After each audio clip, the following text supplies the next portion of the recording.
We've all been there. We have all been there. We have watched a YouTube video on a brand new lens or camera and immediately wanted to purchase it. I mean, hell, every new camera that comes out, it ends up in my B&H cart for at least a week or two. But that we know that's not smart. We know that these things are tools for our filmmaking journeys, and we need to be buying the ones that actually improve the things that we are doing or open new avenues for us.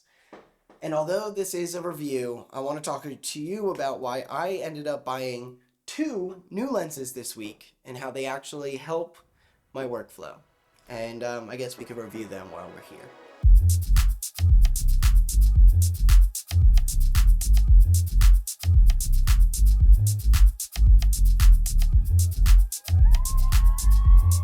So here are the 7Artisans Spectrum Prime Lenses. I have the 35mm as well as the 85mm. And I don't know if you could tell just from this video, but these things are weapons. These are heavy, chunky, manual focus cinema prime lenses at t2.0. And if I'm being honest with you, I absolutely love them. But did I need them? We'll get into that. So my name is Jake Benselock. I run a full-service production company here in Asheville, North Carolina, as well as I'm hired by other production companies as a cinematographer. And one thing that I have realized in my workflow has been really lacking is low light. I switched from the FX30 to the Lumix S5 2X because full frame offered just a world of opportunities for me. The low light capability of this camera is so much better with a base ISO at 4000 instead of 2500. But one thing I didn't consider when switching was I bought only f2.8 zoom lenses, which doesn't really give me much more light compared to the f1.4 primes that I was using on the FX30. Over the last 3 weeks, I've been shooting a lot of weddings, and the main thing that I have realized is that these lenses just weren't cutting it quite when the light or the sun went down. So I needed to find something that was going to fill that void. And these did just that for me. At T2.0, I'm going to be getting roughly, I believe it's anywhere from a half a stop to a full stop more light compared to f2.8, which is a huge deal when it comes to low light capabilities because even a third of a stop introduces noise into my image.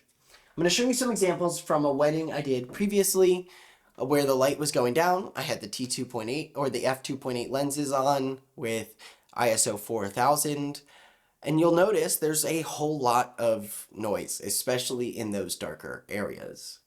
I did have a workaround for this, which was using Neat Video, and that's what this looks like. Neat Video does a great job cleaning up the noise, but it does add an extra step. It takes a lot of processing power and slows down my whole editing process. So after a couple of good weeks, I realized I needed to reinvest in some new glass. When buying these, I had 3 concerns. Was it going to be able to hold contrast?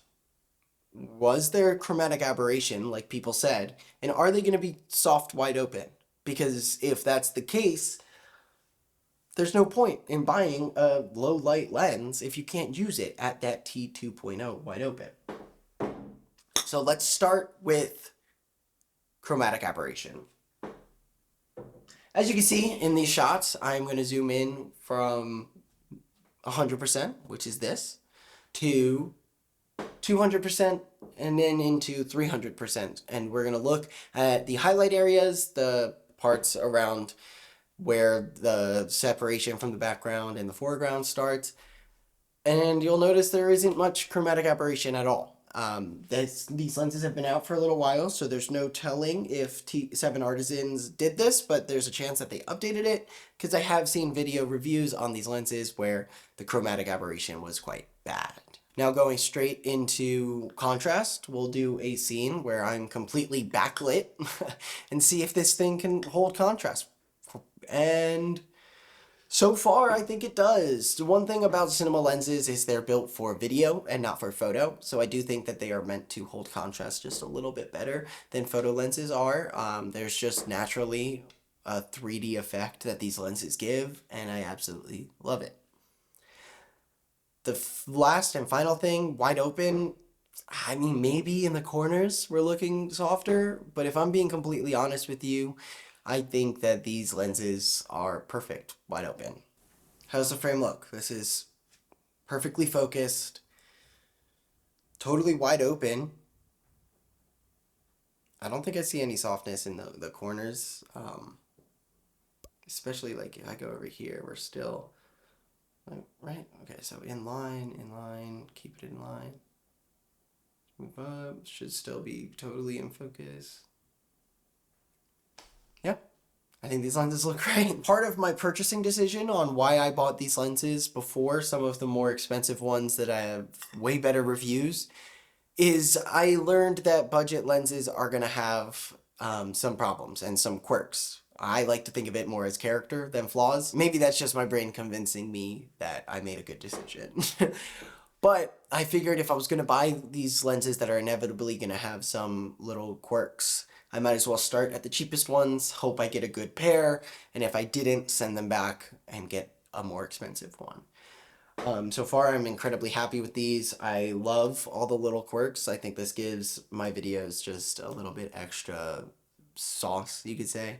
A little bit of extra flair, something that people can look at and say that's a Smoke-Free Productions video.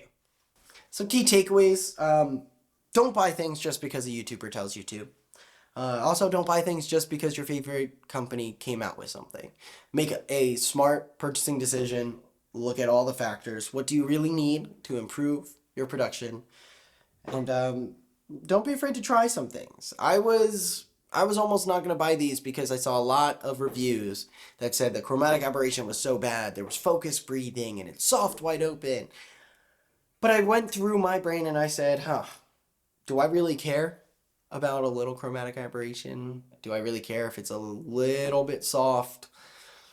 Not quite. I definitely understood the risk that if it was too soft, these were not going to be usable for me. If there was too much chromatic aberration, it was not going to be usable for me. But I thought it was going to be worth a risk. Take a chance on something because they might surprise you. And these did. So I was able to save some money, really upgrade my camera setup, give my productions more life, especially in low light and contrasty scenarios. And overall, I'm very, very happy. So please don't buy these lenses just because I said so. Buy them if you are someone who values manual focus, who values cinema lenses, who doesn't want to break the bank, and maybe needs an extra stop of light or two. But if you already have prime lenses that are doing the job, and they're good in low light, and you have no issues with the autofocus, why would you ever buy something like this? I'm just being honest. So please make a good purchasing decision. Think about what you're going to do before you do it. But for me, these are the perfect lenses. For right now, at least. Anyways, thank you guys for watching this video. I hope you consider watching some of my other ones. Drop a like, drop a comment, subscribe, do all that jazz. Maybe check out my website down below. I did just recently update it with one of my most recent wedding films. And yeah, I'll see you guys sometime soon with another video all about camera gear. Let me know in the comments what your favorite set of lenses are right now, what lenses you might be looking to purchase, and maybe a video that you have in mind that you would like to see me make. I'll see you guys soon.